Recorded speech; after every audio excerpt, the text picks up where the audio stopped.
नमस्कार, माझं नाव श्रेयस वाणी आणि मी तुमच्या सर्वांचं स्वागत करतो आपल्या नवीन ब्लॉगमध्ये. आणि आज आपण आलो आहोत मालवणला. आपला आधीचा जो ब्लॉग होता आपण गोव्याला गेलो होतो आणि आपण आता पुन्हा एकदा आलो आहे भारताच्या पश्चिम किनारपट्टीवर फिरण्यासाठी. यावेळी माझ्या फॅमिलीसोबत आलो आहे. गेल्या वेळी जेव्हा आपण मालवणला आलो होतो तेव्हा मी माझ्या मित्रांसोबत आलो होतो. ॲक्च्युली 2020ची गोष्ट आहे आणि आज परत एकदा आलो आहे. आज आपण ॲक्च्युली ट्रेनने आलो होतो आणि सकाळी अराऊंड 10 वाजता आपण मालवणमध्ये पोचलो आणि त्याच्यानंतर संपूर्ण दुपारभर जेवल्यानंतर म्हणजे भरपूर अशी मच्छी सी फूड खाल्ल्यानंतर आपण शांतपणे झोप काढली आहे आणि आता आपण बाहेर निघणार आहोत फिरण्यासाठी. ॲक्च्युली आज प्लॅन होता की सिंधुदुर्ग फोर्टला जायचा, पण सिंधुदुर्ग फोर्टचा असा इश्यू आहे की तो 5 वाजता बंद होतो. तर आता बघूया, आता आपल्याला जर जाता येत असेल तर आपण फोर्टवर जाऊया, नाही तर मग फिरूया मालवण बीच आणि चिवला बीच.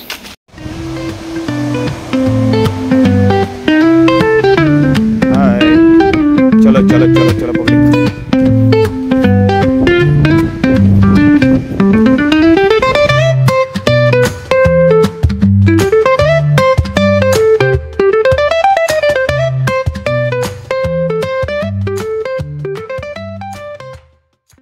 तर आता आपण सध्या आलो आहोत मालवणच्या रॉक गार्डनमध्ये. ॲक्च्युली चिवला बीच जो आहे मालवणचा आणि मालवणचा ॲक्च्युअल बीच म्हणजे जिकडनं तुम्ही सिंधुदुर्गसाठी बोट पकडता त्याच्या मधील भागामध्ये रॉक गार्डन आहे. आणि याला रॉक गार्डन म्हटल्याचं कारण आहे की इथे पुढील तुम्ही जर भागात बघू शकाल तर आपण आता जाणार आहोत तिथे बराचसा असा खडकाळ भाग आहे आणि लगेचच तिथे समुद्र आहे आणि बरेचसे रॉक्स आहेत बेसिकली. तर त्याच्या पुढे असलेली गार्डन आहे, त्यामुळे मे बी याला रॉक गार्डन बोलतात. तर आता आपण तिकडे जाऊया.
तर आज मालवणमध्ये आपला दुसरा दिवस आहे. काल आपण रॉक गार्डनला जाऊन आलो होतो, खूप मजा आली तिकडे. आणि आज आपण सकाळी लवकर उठून चिवला बीचवर आलो आणि सध्या तुम्ही बघू शकत असाल, मला वाटतं माझे केस भिजलेत कारण की आपण आता पाण्यात भिजून आलो आहे. जास्त खोल नव्हतं गेलो कारण की आम्ही पुढे जात होतो आणि माझी आई मागणं बोलत होती पुढे नको जाऊ, पुढे नको जाऊ, पुढे नको जाऊ. ठीक आहे, हा समुद्र आहे ना खूपच सेफ आहे ॲक्च्युली. चिवला बीच जो आहे तो त्याच्यामध्ये तुम्ही नक्कीच भिजू शकता कारण की बऱ्याच अंशी जर तुम्ही सरळ जाल ना तर सपाटच भाग आहे. कुठे जसं अचानक खोलगट भाग आहे असं कधी होत नाही. त्यामुळे फॅमिलीसोबत सुद्धा तुम्ही इथे भिजू शकता आणि आम्हीसुद्धा तसंच भिजून आलो. आणि आता मी सध्या इकडे एक फेरफटका मारतो आणि आज आपण नंतर जाणार आहोत सुनामी आयलंडला, देवबाग बीच.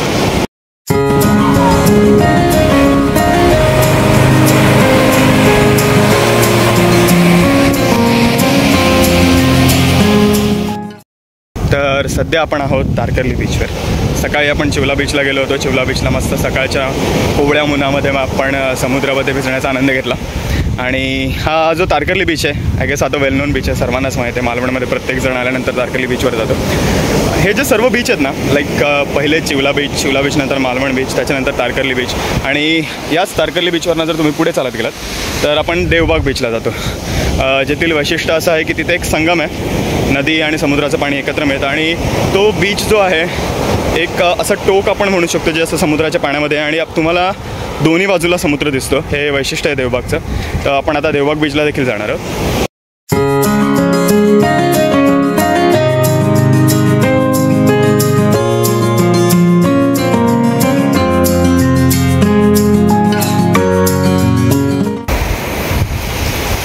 तर आता आपण मालवणच्या थोड्या इतिहासाविषयी देखील जाणून घेऊया. आपण जर शिवकाळामध्ये गेलो, जनरली शिवकाळाबद्दल मी माहिती देतो कारण की माझा त्याचा थोडाफार अभ्यास आहे. तेव्हा शिवाजी महाराज जेव्हा मालवणमध्ये आले, तुम्ही शिवाजी महाराजांच्या तलवारीविषयी एक अप्रूप आहे सर्वांनाच, पण त्याची एक खरी स्टोरी तुम्हाला सांगतो. खरी जी इन्फॉर्मेशन आहे की शिवाजी महाराज जेव्हा कुडाळमध्ये आले, हा मालवणचा सर्व परिसर, कोकणातला कुडाळ हा परिसर हा जेव्हा त्यांनी जिंकून घेतला तेव्हा पुढील काळामध्ये कुडाळचे जे तेव्हाचे सावंत होते, माळ सावंत, म्हणजे त्यांचं आधिपत्याखाली लाईक ते देशमुख होते या भागाचे, तेव्हा त्यांच्याकडे जेव्हा शिवाजी महाराज भेट द्यायला गेले तेव्हा त्या देशमुखांकडे एक पातं होतं तलवारीचं, जे जिनिवाला बनलेलं, म्हणजे फ्रान्समध्ये जिनिवाला बनलेलं जे पातं होतं ना, त्याला डमस्कस ब्लेड म्हणतात. ते पातं शिवाजी महाराजांनी तिकडे बघितलं, ती तलवार तिकडे बघितली आणि शिवाजी महाराजांनी तलवार ती खूप आवडली होती. तेव्हा शिवाजी महाराजांनी त्या काळामध्ये त्यांच्याकडे 300 होन, सोन्याचे 300 होन देऊन ती तलवार विकत घेतली.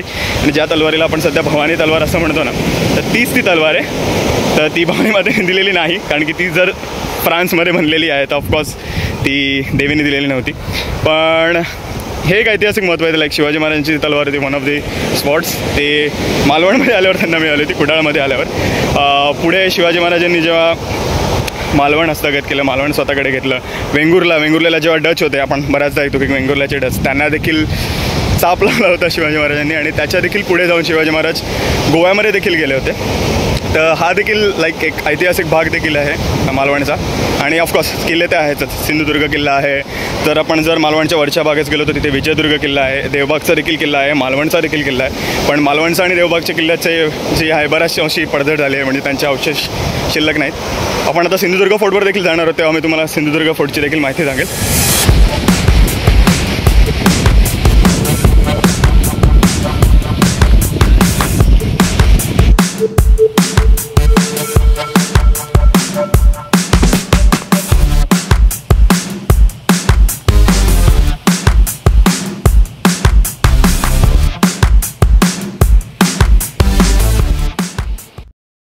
तर सध्या आपण टारकर्ली बीचनंतर आलो आहे देवबाग बीचवर. आणि इथे तुम्ही बघत असाल तर खूपच सुंदर असा बीच आहे. मागे इथे एक सुंदर असं मंदिर आहे शंकराचं. आणि देवबाग बीचचं एक वैशिष्ट्य आहे ॲक्च्युली. देवबाग बीचला समुद्र आणि एक नदी या दोघांचा संगम होतो. इथे तुम्ही दिसत असेल तुम्हाला हा जो भाग आहे ते ही इकडनं येणारी नदी. ॲक्च्युली मला नदीचं नाव नाही माहिती, ते मी शोधेल आणि खाली कॅप्शनमध्ये लिहीन. आणि हा जो समुद्र आहे ॲक्च्युली, जो तुम्ही तारकर्लीला बघितला होता, त्या समुद्राचा संगम होतो इथे. आणि त्यामुळे इकडचं जे पाणी आहे ना ते अतिशय खवळलेलं आहे आणि खूप असा खोलगट भाग आहे. त्यामुळे शक्यतो देवबाग बीचवर कधी भिजण्यासाठी ते नक्कीच जाऊ नका. वॉटर स्पोर्ट्स ॲक्टिव्हिटी आहेत इथे, पण सध्या जसं मी आधी सांगितलं होळीमुळे बंद आहेत. पण जर सनसेट बघायचा असेल तर खरं सांगतो खूपच सुंदर बीच आहे. कारण की याच्या आधी जेव्हा मी आलो होतो तेव्हा देखील देवबागवरनं सनसेट बघितला आणि तो खरंच खूप सुंदर असतो. तेव्हा जर तुम्ही सनसेट बघायचा प्लॅन करत असाल मालवणमध्ये तर नक्की देवबाग बीचवर आहे.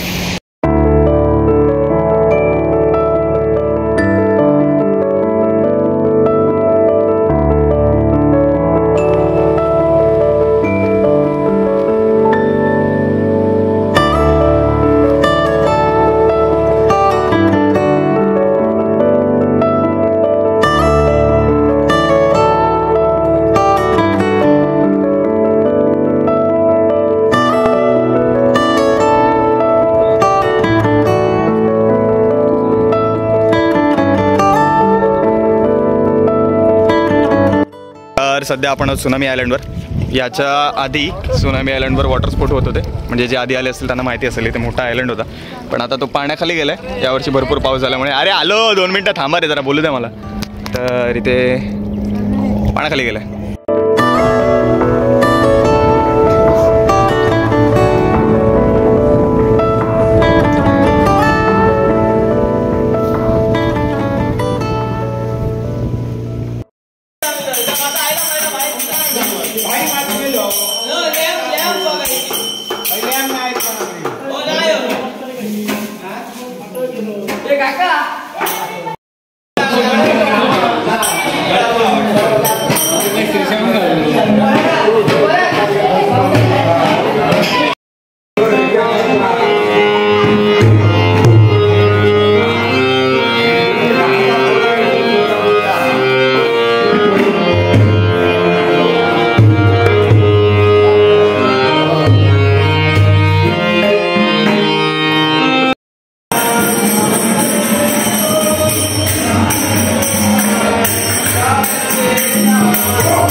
तर आज मालवणमध्ये आपला तिसरा दिवस आहे आणि आपण सध्या आलो आहे देवदर्शनासाठी.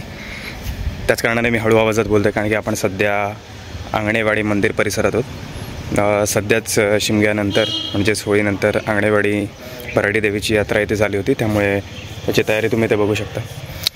मंदिराच्या आतील परिसराची किंवा देवीच्या मूर्तीची कोणत्याही प्रकारचे छायाचित्र घेण्यास परवानगी नाही आहे, त्यामुळे मी फक्त मंदिर परिसराची काही दृश्ये कॅमेऱ्यामध्ये कॅप्चर करेन आणि ते आपण बघूया.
तर सध्या आपण आहोत कांदळगाव येथील रामेश्वर मंदिर परिसरामध्ये. रामेश्वर मंदिर हे एक अतिशय जागृत देवस्थान आहे आणि याला एक ऐतिहासिक पार्श्वभूमी आहे. जेव्हा छत्रपती शिवाजी महाराजांनी 1664 साली सिंधुदुर्ग बांधायला घेतला सुरतेच्या पहिल्या स्वारीनंतर, तेव्हा बांधकामामध्ये त्यांना काही अडथळे येत होते आणि त्याचसाठी शिवाजी महाराजांनी रामेश्वर येथे येऊन भगवान शंकराची पूजा केली आणि त्यानंतर सिंधुदुर्गाचं संपूर्ण बांधकाम जे आहे ते यशस्वीरित्या पार पडलं. त्यामुळेच शिवाजी महाराजांनी या मंदिराच्या समोर एक वडाचे झाड देखील लावले, जे आज तागत तिथे आहे. म्हणजे तब्बल 350 वर्षानंतर देखील तुम्ही ते वडाचे झाड जे शिवप्रभूंनी स्वतःच्या हाताने लावलेलं आहे ते इथे बघू शकता.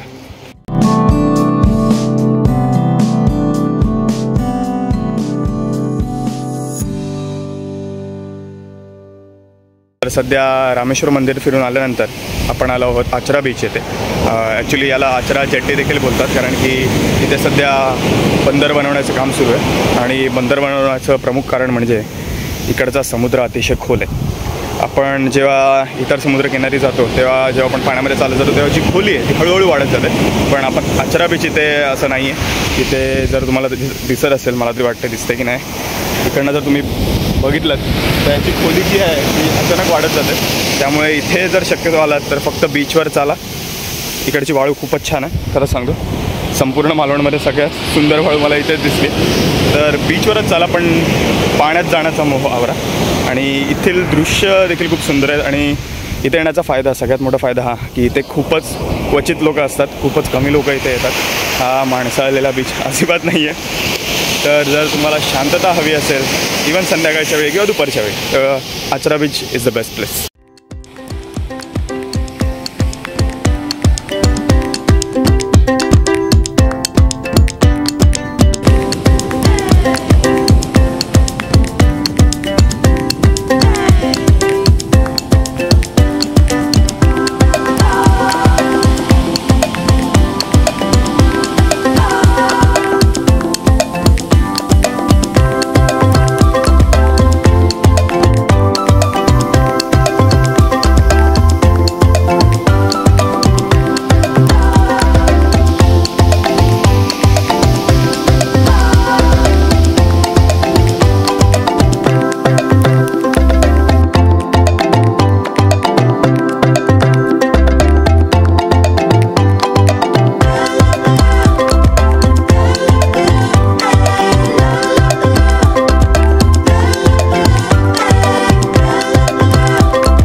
सध्या आपण आहोत कारेश्वर शिवपिंडी मंदिर, जे देवगडमध्ये येतं. आचरा बीचवरून आपण जेव्हा देवगडकडे जातो तेव्हा रस्त्यामध्ये एक सिद्धिविनायक मंदिर आहे, जे आपण आधीच्या व्हिडिओमध्ये बघितलं. आणि त्याच मंदिराच्या बाजूनी एक पांडवकालीन गुहा खाली येते, जिथे एक पाण्याचा झरा आहे. आणि इथे एक स्वयंभू पिंड आहे, जिचा इतिहास देखील इथे लिहिलेला आहे, जो आपण व्हिडिओमध्ये बघू शकता. आणि खरंच असं सुंदर अशी जागा आहे. आणि इथे नैसर्गिक पाण्याचा ओहोळ आहे, पाण्याचा स्रोत आपण म्हणू शकतो, पाण्याचा झरा आहे. आणि इथील वैशिष्ट्य म्हणजे इथे काही छोटे छोटे मासे आहेत. आणि जर तुम्ही पाण्यामध्ये पाय टाकून बसलात तर नॅचरल पेडिक्युअर इथे मिळू शकतो तुम्हाला. तर हा अनुभव नक्कीच घ्या.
विजयदुर्ग हा किल्ला आहे ना, खरंच मला मनापासून खूप आवडला आहे. म्हणजे खरं सांगतो की बऱ्याचशा ज्या वास्तू आहेत त्या अजून देखील जशा तशा आहेत. सध्या आपण खलबतखान्यामध्ये आहोत. पुढे एक ध्वजस्तंभ आहे, म्हणजेच फ्लॅग पोस्ट. आणि खलबतखान्यामधून आत इकडनं दिसत असेल तुम्हाला एक छोटासा दरवाजा आहे. पण इकडनं आतमध्ये गेलो की परत एकदा तटबंदीकडे जातो. हा संपूर्ण परिसर. ही तटबंदी आहे आणि किल्ल्याला ना तिहेरी तटबंदी आहे. म्हणजे ही पहिली तटबंदी, त्याच्या खाली दुसरी तटबंदी जी तुम्ही इथे बघत असाल, आणि त्याच्या पुढे तिसरी तटबंदी. तर तिहेरी तटबंदी असलेला किल्ला आहे. ॲक्च्युली बरेचसे किल्ले महाराष्ट्रातले फिरत असल्यामुळे मी तटबंदीचा देखील अभ्यास केला आहे बऱ्याच अंशी. जर तुम्ही राजगडावर जर गेलात, राजगड, तोरणा किंवा लोहगड.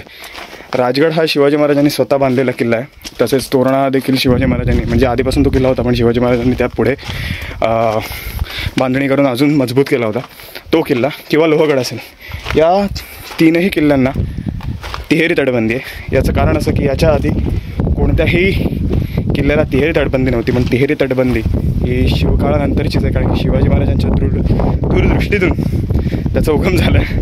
त्यामुळे शिवाजी महाराजांच्या काळामध्ये जेवढेही किल्ले बांधले गेले तिकडे तुम्हाला नक्कीच तिहेरी तटबंदी दिसून येते. सिंधुदुर्गला तशी नाही, कारण की सिंधुदुर्ग हा संपूर्णतः समुद्रामध्ये असलेला किल्ला आहे. विजयदुर्ग हा संपूर्णतः समुद्रामध्ये आहे, हा तटावर स्थित आहे. त्यामुळे याच्या फक्त 3च बाजूनी समुद्र आहे.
सध्या आपण आहोत आपला आजच्या दिवसाच्या शेवटच्या स्पॉटवर, म्हणजेच कुणकेश्वर मंदिर.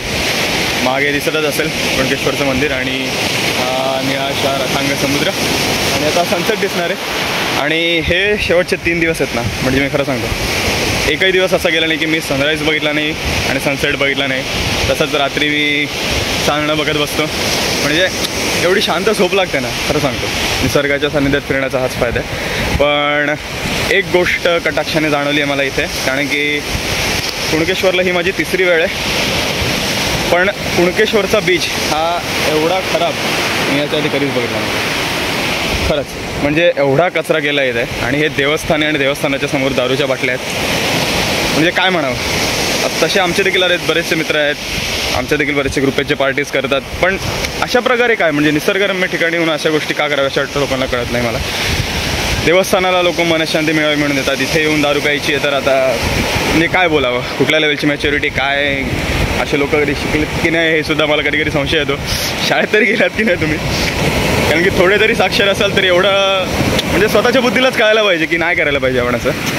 एवढ्या सुंदर ठिकाणी येऊन असं कसं करू शकतं. पण ठीक आहे, आपण आता कुणकेश्वराची दृश्य आपल्या मोबाईलच्या कॅमेऱ्यात कैद करण्याचा प्रयत्न करूया आणि तुम्हाला देखील दाखवण्याचा प्रयत्न करू.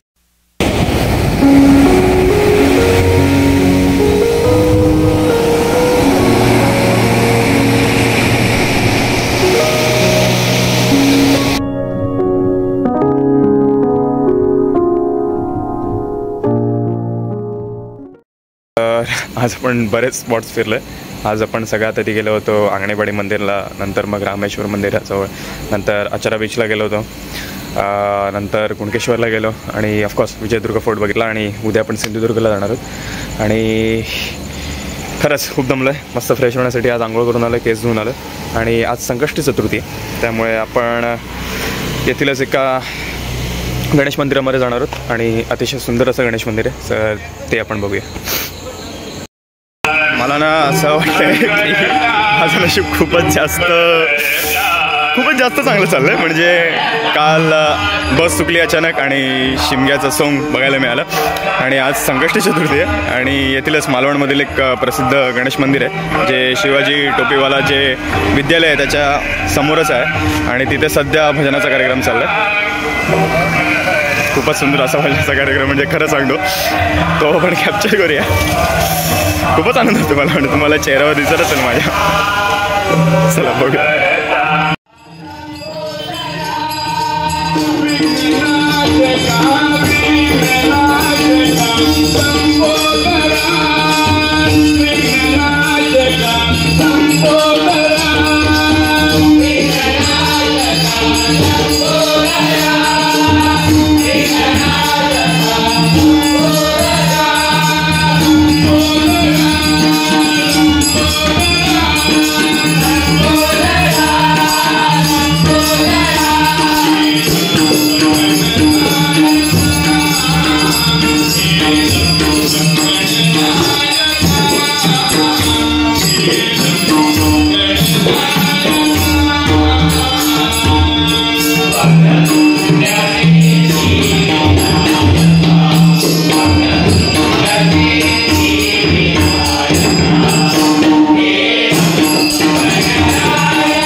तर आताच आपण मंदिरातील भजन ऐकून आलो आणि काय अनुभव होता.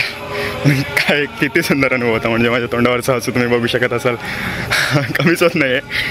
आणि तिथे एक दादा होते, पकवाज वाजत होते, अतिशय सुंदर अतिशय सुंदर. म्हणजे मी त्यांना विचारलं देखील, दादांची विचारपूस केली की दादा किती वर्षापासून वाजवतात. दादा 25 वर्षांपासून पकवाज वादन करतात. मी सुद्धा थोडंफार तबला वादन करतो, जमेल तसं. तर मी देखील म्हणजे त्यांच्याशी संवाद साधण्याचा प्रयत्न केला थोडा. आणि खरंच कोकणची माणसं एवढी सुंदर आहेत, खरंच खूप सुंदर आहेत. म्हणजे ते गाणं आहे ना, कोकणची माणसं साधी होळी, त्याच्यावर आजकाल मीमसुद्धा बनवतो. पण मीम नका बनवू यार, आणि काय चूक आहे. म्हणजे खरं सांगतो, आता मालवण प्रायोरिटीवर नंबर 1ला आलेलं. मी बरेचसे प्रदेश फिरलो आहे देशातले. काश्मीर फिरून झालं आहे, कन्याकुमारी फिरून झालं आहे, जयपूर, राजस्थान, अगदी महाराष्ट्र तर खूपच फिरलो आहे, ऑफकोर्स तमिळनाडू देखील फिरलो आहे. पण हा जो अनुभव आहे ना, खरंच असा अनुभव कुठे नाही आला खरंच. आणि नशीब जुळून आलं आहे खरं सांगतो. एवढं बोलतो आहे मला मान्य आहे की खूपच बोलतो आहे ब्लॉगमध्ये, पण खरंच खूप आनंद होतो.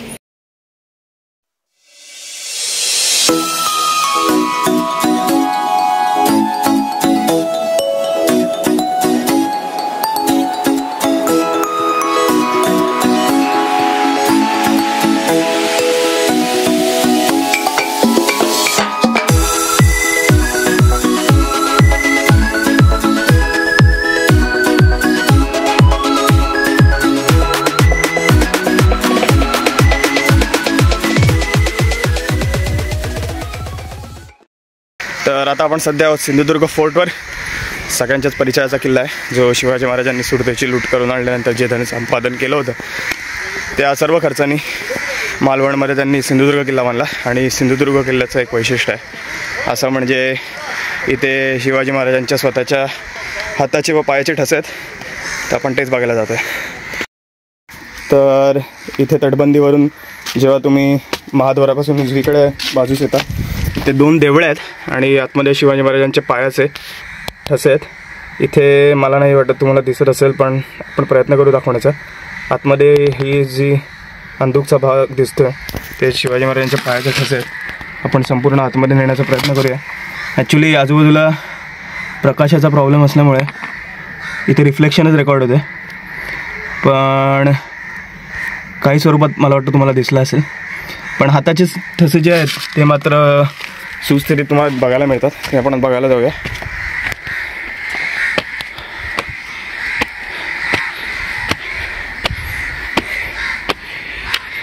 तर हे आहेत शिवरायांच्या हाताचे ठसे.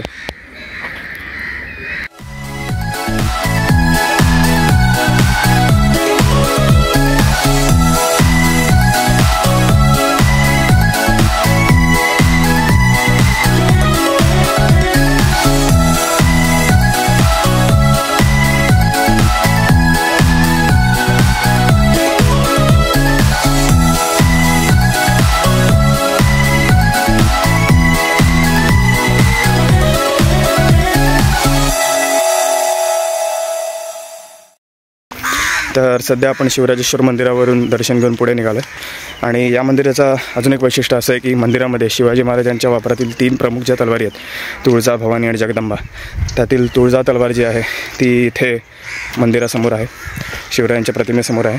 आणि हे मंदिर राजाराम महाराजांनी बांधलं होतं. तेव्हाच राजाराम महाराजांकडे असलेली तुळजा तलवार ही राजाराम महाराजांनी येथील मंदिराला अर्पण केली.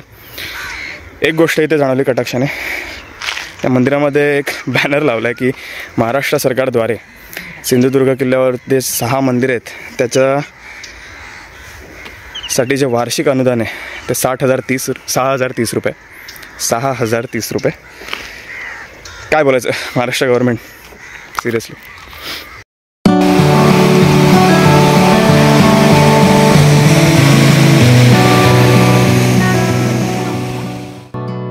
कुडाळ येथून ट्रेन पकडण्याच्या धावपळीमुळे या ब्लॉगचा शेवट करता आला नाही. तरी देखील या ब्लॉगमधील दृश्ये व दिलेली माहिती यांचा तुम्ही आनंद घेतला असेल आणि अधिकाधिक ब्लॉग बघण्याची इच्छा असल्यास कृपया या चॅनलला सबस्क्राईब करा. त्याचबरोबर माझ्या पुढील ट्रिप्समध्ये तसेच ट्रेक्समध्ये तुम्हाला माझ्यासोबत येण्याची इच्छा असल्यास कृपया इंस्टाग्रामवर कनेक्ट करा. धन्यवाद.